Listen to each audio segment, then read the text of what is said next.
Hello, everyone. Welcome to Financeology 101. Class is now in session.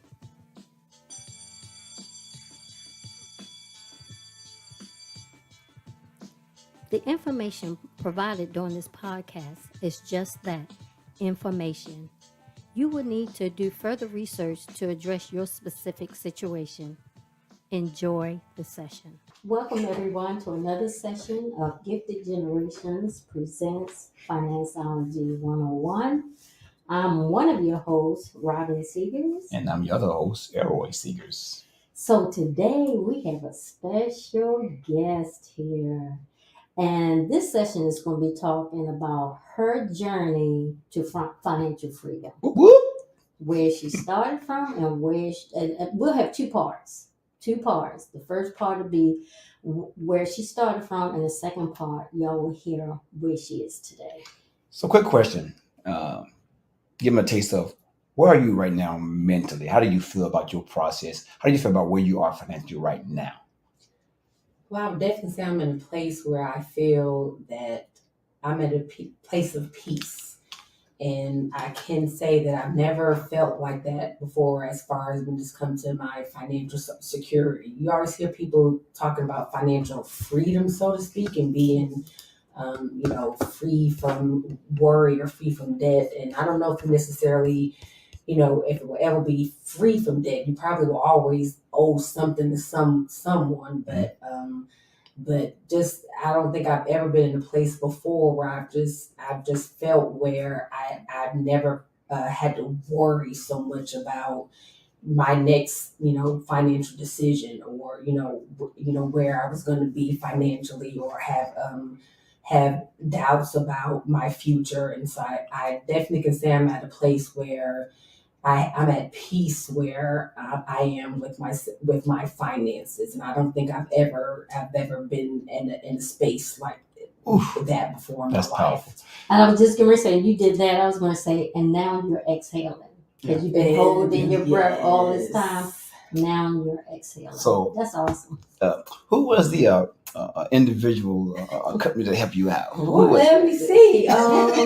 Yes, that would be these two people I'm sitting here with today, Elroy and Robin Seegers.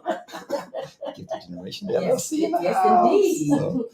So it's going to be an emotional journey, and we ain't with you. I always told you, one thing I've always told you, I said, this is something that we're doing. I never said you. I said we. Where are we now? Because I want you always to have a partner in this process. Right. So let's start back. How did your process from the beginning? Not from birth. I'm just saying where you felt like I need help. Yeah, I needed help.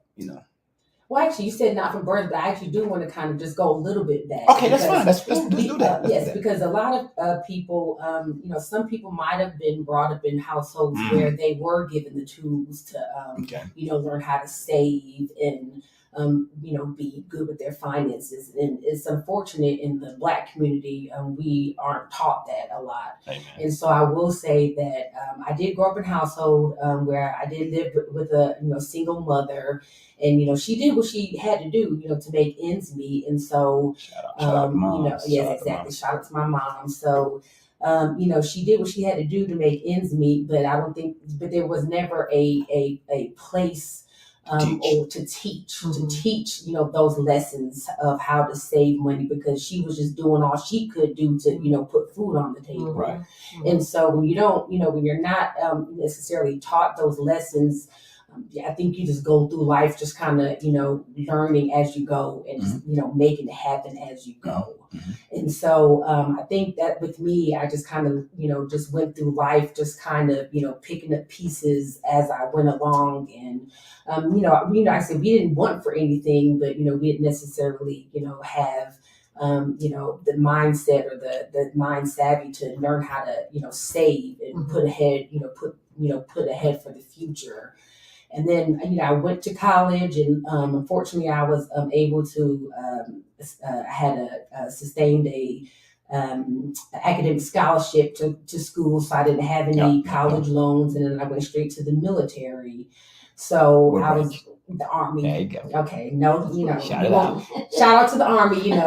Nothing against the Air Force there. But, So I was, able to go into the military, and even then, I had didn't have to necessarily worry about my finances so much. But then I got to a point where um, money wasn't a problem for me. I was a major in the Army, and I was doing well, and so I was single, didn't have any responsibilities, and so I think that's where I got lost. Okay. I think people would even tell me, you don't you live your life, girl. You don't got no kids, you don't have to worry about this. And so I think to a certain extent, I kind of did just live like that. And then I will admit to sometimes family members would rely on me a lot, and I'm the type of person who I don't know how to say no to people, and that's changed. Yeah.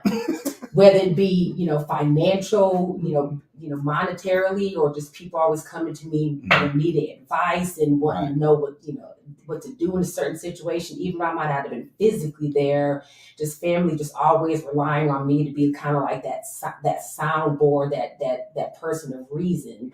And so I think that just the place where I was in the military just allowing me, to be able to be in the place where I was able to help, family members. It was a blessing, but at the same time, like I said, I never really, thought about, the cost of what it would mean in the long run, as far as just that's always giving, and not having boundaries to say no to people, and then not just being not knowing how to put aside and save for myself. Wow. And a lot of times people in the military think, well, I'm in the military, so another check is coming. Exactly. So, that sense of security. Did they teach you? Did they give you any tools in the military? Like, how to... None. Okay. Wow. So that's the same thing too. So, didn't have any tools as far as along the way of, anyone mentorship of like, hey, you should do this with your money. You're making good money, regardless of what rank I was, captain, lieutenant, major. Like I said, I didn't have any kids, didn't have any dependents.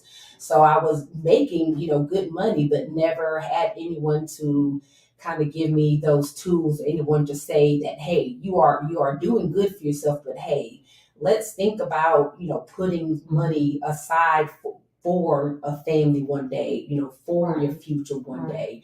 And so I lived frivolously. I would spend my money on whatever, on clothes, shoes, whatever I thought would, make me happy at the time. Okay. And it's amazing when you said that, and I think a lot of us in the African American community, the parents live with single moms or single dads, that they didn't teach us to save because there was nothing to save. So what was there to talk about? I mean, how can I tell you to save something and I couldn't even show you how to do it? And then when you were saying about your friends saying, girl, live your life, do you. They probably came from the same surrounding that they don't know nothing about saving. So they like, oh, she flowing in it. So girl, do you and have fun. But no one's thinking about tomorrow. And you're not alone, because we were like that. I mean, your story is our story and so many other people's story. You learn as you go. Okay, everyone. He's saying not his. Okay. I'm talking about as far as growing up, single mom, single and moms, all of that. And Robin said something very important I want people to know. She says we didn't have money to save. And in today's society, what you got to really think about, like, even though I may not have money to save, I still have to manage it. Right. You know what I'm saying? So I can have zero, but I still got to manage it because it's a process of managing it. So when you have that money, you can manage it better. Right. You're teaching yourself, I'm at zero, but that's okay. It's not, I'm always going to stay at zero. You don't want to say, I'm at zero, I'm going to do what I want. I come into money, guess what? No matter what you get, you're still going to be at zero because you've never taught, I never used those tools to manage what you have, even when you don't have it. So it's still a managing of your finances. Right. And if you think about it, if you have nothing, people not thinking about managing nothing. Right. They not thinking about that. Manage what? Yeah. I mean, but you're right. You still need to have that mindset. But and I think that's the difference. I may be jumping ahead, but I think that's one of the biggest lessons I learned from you guys, or is having a plan in place. because that's the problem. When you don't have a plan, I mean, you're just all scatterbrained. So, that's what the problem is. You're just spending money here and then paying bills here and there and just trying to make ends meet. And you're just kind of out there, not necessarily, with any direction, but just knowing how to manage your money it makes a huge difference. Like you said, you don't necessarily have to have a lot of money, Right. but knowing how to manage the money that you do have makes a huge difference. And planning for things ahead of time. Okay, I got this. I can't stress that enough because okay, I had this trip. Because things, you can live the life that you want to live, and you can do the things that you want to do if you plan for it, and if you do what you need to do to put those things in place. And that's one of the things I've learned is, okay, yeah, I have this vacation coming up and I have this that I want to do, but okay, so let's see, what I have going on right now and what I can put aside and what I need to do to make that happen. And it's so surprising when you lay all that out and when you're able to have a plan and process, you can actually see that yes, all this stuff is achievable when you have a plan on how to do it. So I have a friend that's a financial analyst career and was living paycheck to paycheck, spending money like, opening up the wallet and just shuffling through the credit cards to see which one will work. Yeah. Making extremely good money. That was me. Managing somebody else's money, but could not manage their own. And was wondering if they had money to get to work the following week because impulsive buying and impulsive this, because she had no accountability partner. She had no one. She's a single mom, and it always baffled me that you can handle millions or sometimes billions of dollars of a corporation's money, but you live in paycheck. So it's a mindset. It is. It's absolutely a mindset. So I want to reach back a little bit. When you realized you woke up one day and said, "This is not good," how low did you sink? Well, that actually didn't wake up one day. Several days. Several days it happened. It was a this is like deja vu. This was a process. So to kind of make a long story short, so I ended up leaving the military prematurely to pursue my dream of going to medical school. And so I had intentions of going to medical school and graduating from medical school and then going back in the military and finishing out my times. I left at 17 years, so 3 years shy of retirement. So my goal was to finish medical school and then probably try to come back in and the next rank and probably maybe achieve the rank of colonel and then finish my career out in the military. But however, life had a curveball and so many times, it does. And so the first semester in medical school, I ended up getting sick. I had to have surgery to have my gallbladder removed. And so what happened was because at the time I was solely relying on my federal school loans to pay for everything. You can't have a job in medical school, obviously.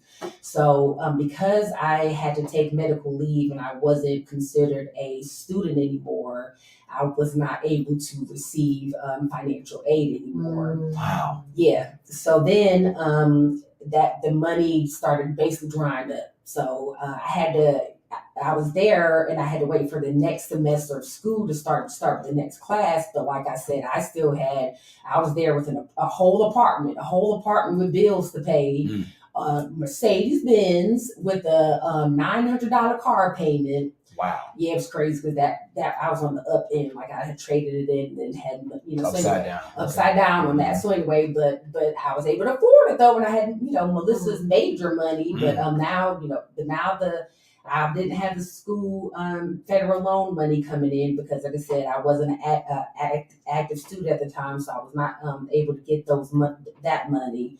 So just over time, I exhausted, whatever little bit of money I did have in my savings. All that money dried up. I begged and borrowed and pleaded from like friends and family. I remember my mom just kept telling me, "Baby girl, it's time to come home."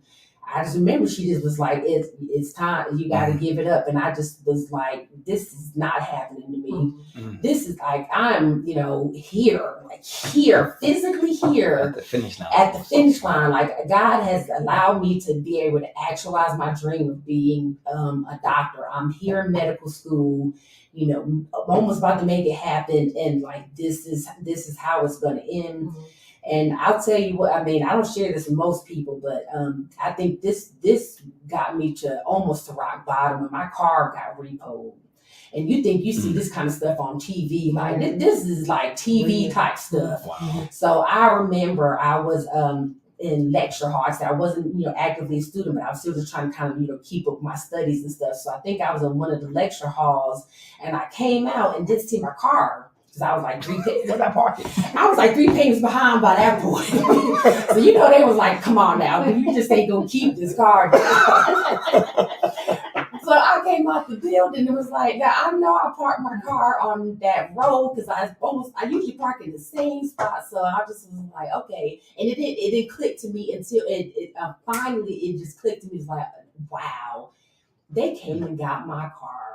So then I went back inside, and then the guy from the school who's like the security guard, he told me, he was like, yeah, some people came and got that car. And I said, cannot be happening. So literally, car got repoed, had to have a classmate take me down to the place and, go, well, I couldn't get my car, but I would get my stuff out of the car and just whatever. And anyway, so yeah, that was that. And so ended up having to file bankruptcy. I just it was nowhere else to go at that point.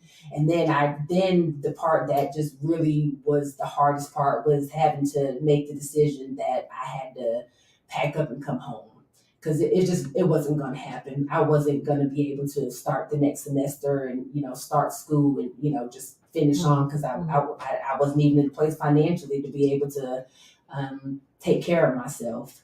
So my stepdad, Harold, he got a U-Haul truck and then he came all the way to Erie, Pennsylvania, and we packed up my household goods and then we drove back to North Carolina and we drove home and made the transition to bringing my stuff into my parents' house. And that was by far the most humbling thing I think I have ever been through in my entire life. Never seeing myself at 40 years old living back at home with my parents. And and it happens, people, sometimes people have to go back home and live with their parents, and it's just for yourself. It's just for myself, right. Where I was always a high achiever. I went straight from high school to college to the military.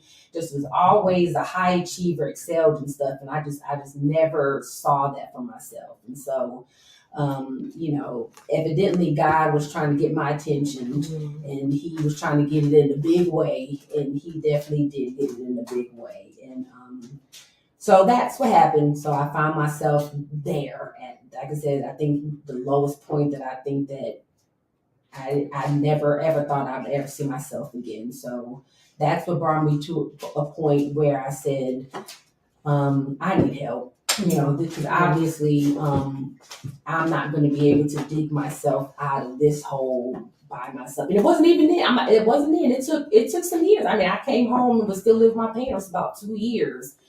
And you would think after reaching rock bottom, having to, file for bankruptcy, that would have turned the light on and be like, okay, like something's got to change. Mm-hmm. But I think what happened was the depression set in. Mm-hmm. And for me, when I used to get depressed, my go-to thing was always trying to fill the void or fill the space with something. So shopping or items. Mm-hmm. So even though I might not have had, that much money to spend it on, the little bit I did have, I was spending it on stuff, and somehow, some kind of way, even though I had filed bankruptcy, you know, people still give me credit cards.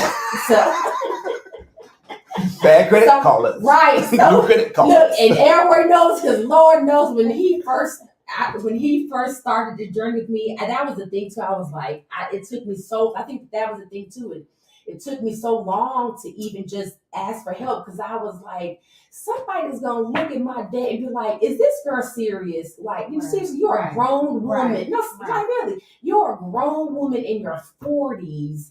You filed for bankruptcy, you live with your parents, and then you still gonna like live like this. You're still gonna accrue all this debt, accrue all this stuff that you don't need." So I think that was a big barrier that just took me a long time too to get help, because it was the embarrassment of it. Yeah. So You know, this is just a setup. I mean, God is setting you up for success, Oh, yeah. and you don't Oh, yeah. realize that, Oh yeah. and you don't realize how powerful your message is. And sometimes when you go through things, me and Rob always say, it's not for it's you. not. It's for Mhm. others to see. Mhm. And I know sometimes it's kind of hard to share it, but you're doing it. And I think when people hear it, they can like, I can identify with that, Mhm. and they can grow from it, because there's people out there right now just like, man, what am I going to do? They're going to say, okay, there's hope. Mhm. You know, because we always looking for something to attach ourselves to. Mhm. People can say it, but once you Right. can hear it and you say, oh, I can attach myself to that. And I it's can identify real. with it, and it's Mhm. real. Mhm. Because we always see rich people always overcome stuff, but everyday people like us, Mhm. it's like, how am I going to do better when I just live from paycheck to paycheck? Right. Am I right? Right. And that's the struggle. You know, sometimes you have the means to do it, but you don't have the mental capacity to manage what you need to get to. Right.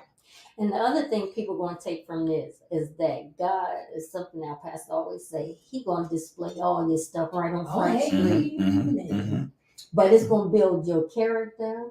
Mm. It's going to build you as a person. I already has. And it's going to, this podcast, people going to be like, whoa. They're not going to feel the embarrassment anymore. Yeah. They're going to get up and fight for themselves. Because I wasn't easy. Like he said, laid it all out there. I mean, because you have to lay it all plain there. I mean, for someone to help you, you have to put yourself in a vulnerable Surrender. state. You have to. And you were. I used surrender. to Rob all the time. Mhm. I said, Ugh. I told Rob, I said when I first got, I said, this is very doable. She just And don't that's see it. what killed me is like he would say that and mean it, of course. And I was just like, okay, if you say so. And because to me, I said, I'm looking at all of this debt. And then that's the one thing Elroy just kept saying, oh man, this is doable. I mean, you know, like, yeah, you have a lot of debt, but you have a little, you know, that's what he said.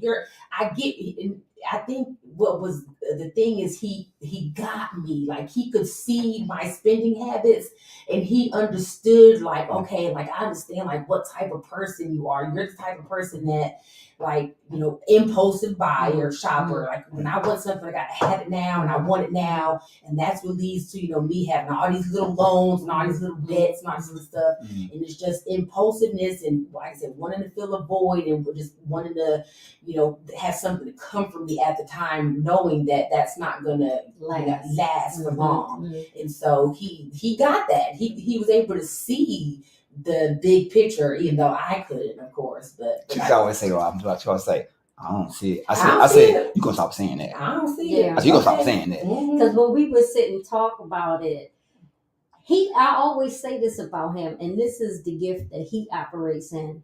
He see things so differently than the Mhm. rest of us. Mhm. Totally differently. Thank you. And I always use that analogy is that technology is on like 5G, you know, the phone. He like on 7 to 8G because he sees it so different. The picture looks different. It looks like a cow to us, but it looks like something different to him. Mhm. And he makes it come to life. And he always put people at ease that don't panic because you can do it. And we sit and we just talk and he would tell me everything and we would just go back and forth and he would just, I mean, you could see the wheels turning. Mhm. He just sees things different. Thank you, man. I appreciate that. Yep. I know it wasn't easy. But I told Rob about you. I said, she's very receptive of what I'm doing. I said, because what I always challenged you was, I was like, I'm not going to tell you what to do with your money. I'm going to give you information and Right. you're going to decide for yourself. Mm-hmm. I said, because no one can stand on you for the rest of your life.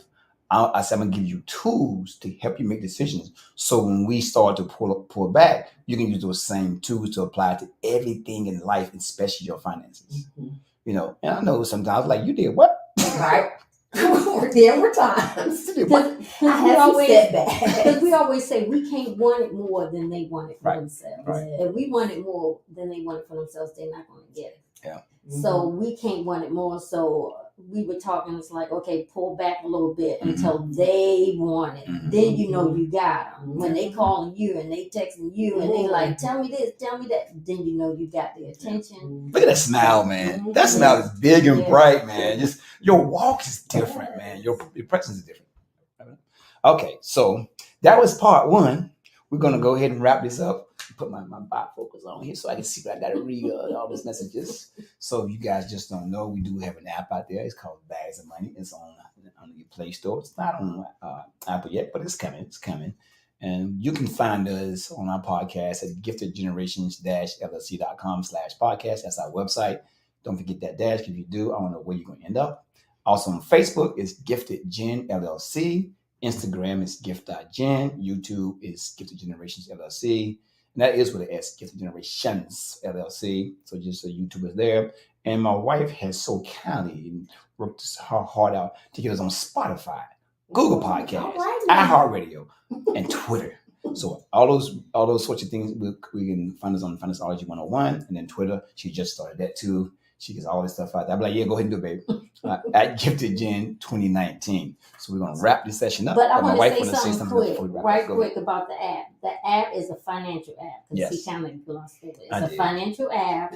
It's based off of the spreadsheet that I did with you. blessed Melissa and blessing our other Especially clients. So we turned that spreadsheet into an app. So now That's how I can see what she had down the road. So Android users can now go and download that and get the same benefits Melissa had in the spreadsheet. You can get it in the app. So and then we're working with the developer to get it in the Apple store. So go check So that out. quick thing, you always ask me. Remember when I first got with you? I said, by July, you're gonna have this amount in your bank. You're like, what? Right. You lost your mind. I said, I'm trying to tell you. By July, you're gonna have this amount in your bank account. And it wasn't just a few thousand, it was in the tens of thousands, right? Mm-hmm. And she's like, man, you tripping. I said, watch. I said, watch how it works. So we're gonna end it there. Okay. Good night, everyone. Good night, everyone. Well, thank you for tuning in to our podcast, Financeology 101. I hope you enjoyed this session and the information provided will assist you on your financial journey. Until next time, be financially engaged.